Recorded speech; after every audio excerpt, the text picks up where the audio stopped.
No. Assalamu alaikum. I greet you all and Your Excellence, our distinguished audience. First, I have to apologize because I'm going to have to talk fast. My original presentation was 15 minutes. I was asked to speak less, but since my previous speaker had like 13 minutes and 22 seconds, then that's going to be my time, inshallah.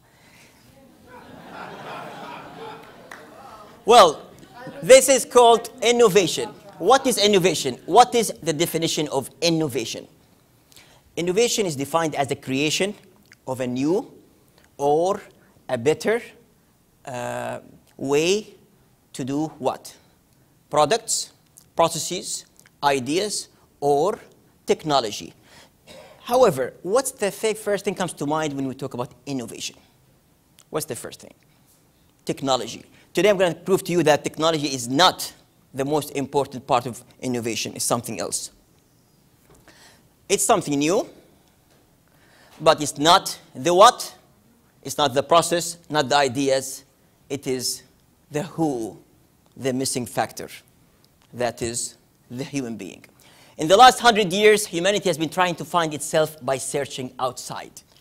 We reached the moon, yet we failed to feed the hungry next door. We understood so much about the cosmos, yet we failed to understand the basics of our inner soul. Humanity is lost. Humanity is trying to find its way back. Now, we've gone through civilization, hunters, farmers, industry, information, knowledge. I want to tell you in the next 2 decades, only those who understand this concept, whether they are institutions, organizations, or even countries, are going to excel. And any other institution still remain in the industrial age or information age will fall behind. The emphasis in this new age is the human being, mind, body, heart, and spirit. All of us deal with financial statements, correct? Financial statements, whether in English or Arabic or Chinese or Japanese, they are the same. With all due respect, in financial statements, all of us, with no exception, CEOs, chairmen, are nothing but an expense in the payroll, while the chairs you're sitting on right now are the assets and capital of organizations. Does it make sense to you? It does not make sense to me. How could we, the most sacred thing on earth, becomes an expense, and what we create are the assets and capital? So the new concept is innovation in applying mind, body, heart, and spirit. How can we use a person in a creative way? How do we treat them kindly? How do we pay them fairly? How to have them serve human needs in principled ways? Because if you do that, I assure you, you're going to have people, they will learn, love, live, and hopefully a good number of people will feel that they could fulfill their legacy in life through working in your organization.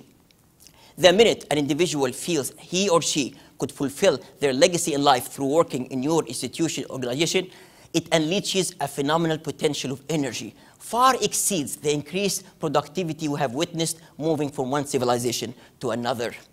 And that concept has been old. Avicenna, the law of medicine, at age 16, remained #1 text of medicine in Europe for 700 years. Stephen Covey, and that's what I started in my institution. I found it, which is to pioneer a unique approach of healing the mind, body, and soul by applying the best global healthcare standards and pursuing divine ethics. And that's the paradigm fix and the paradigm shift I'm talking about. How can we be innovative in redefining leadership as a choice, not a position? Serving leader. How can we be innovative in the way we lead? There's only one way to lead. Leading with love. Help a person love himself or herself by giving them all the tools to be successful.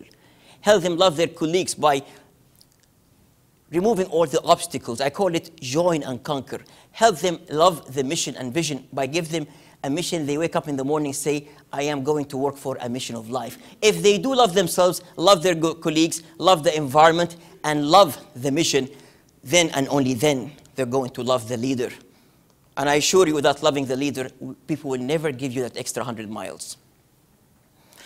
How to be innovative in respecting the mind of people. One concept called the principle-centered leadership. This is our executive board meeting. Every decision is done on what we call obligatory consultation. or الشورى الملزمة. I am very proud to tell you I lost my votes many times. But my pride is in reviving what we call the obligatory shura or consultation or democracy. How to become innovative in building trust? Because I truly believe if you build the trust, everything will follow. We'll have more patients, more partners, and more financial growth. I believe when God created the universe, He set one universal order. It's timeless and it's eternal. It has an underlying laws and principles which are common to all divine religions, Christianity, Judaism, Islam. Things as honesty, sincerity, dedication, altruism, fairness, justice.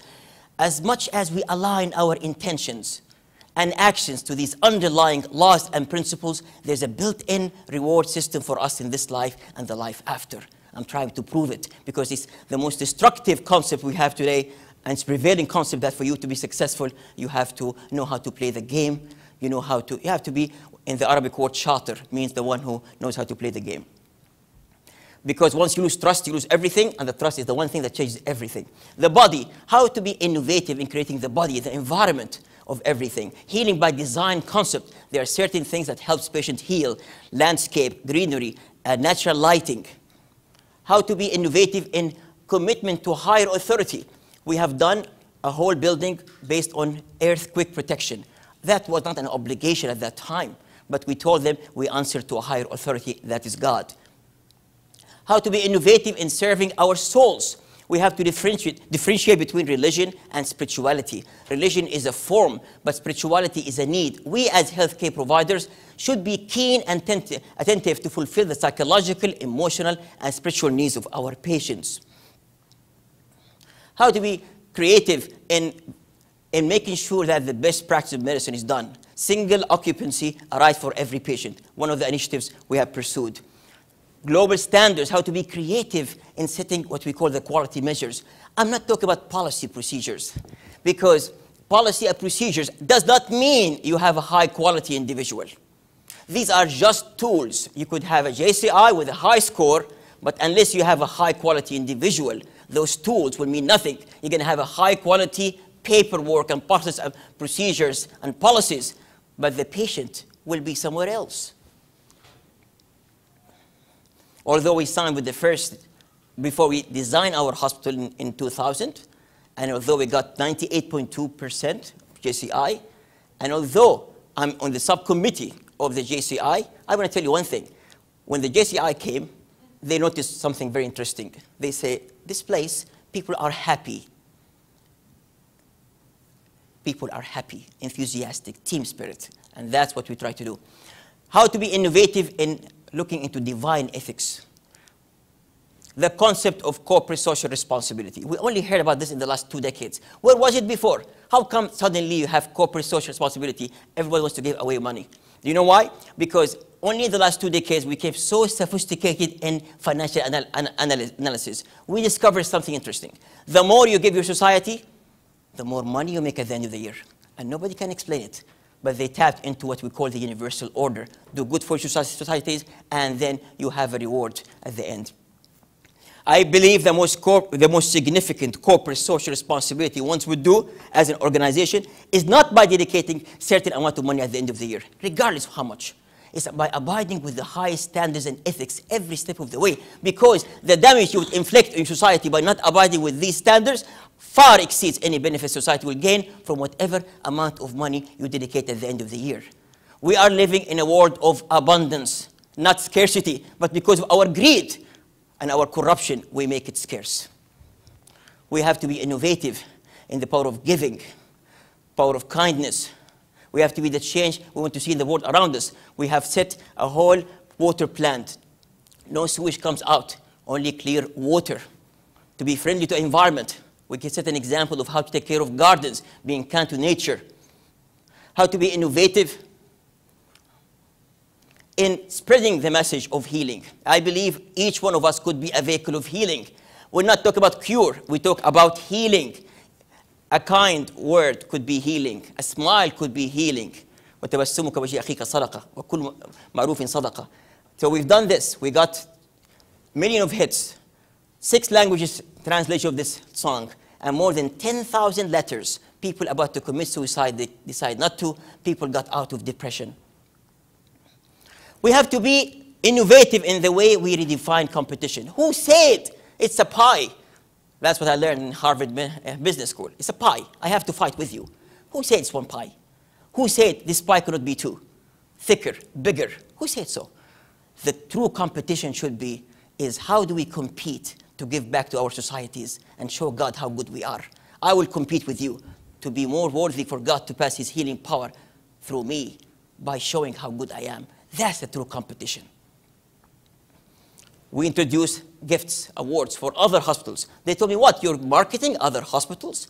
I said, no, we are marketing good behavior, because if they improve in healthcare, that means we have fulfilled our mission and vision, and that is to pioneer a unique approach of healing the mind, body, and soul by applying the best global healthcare standards and pursuing divine ethics.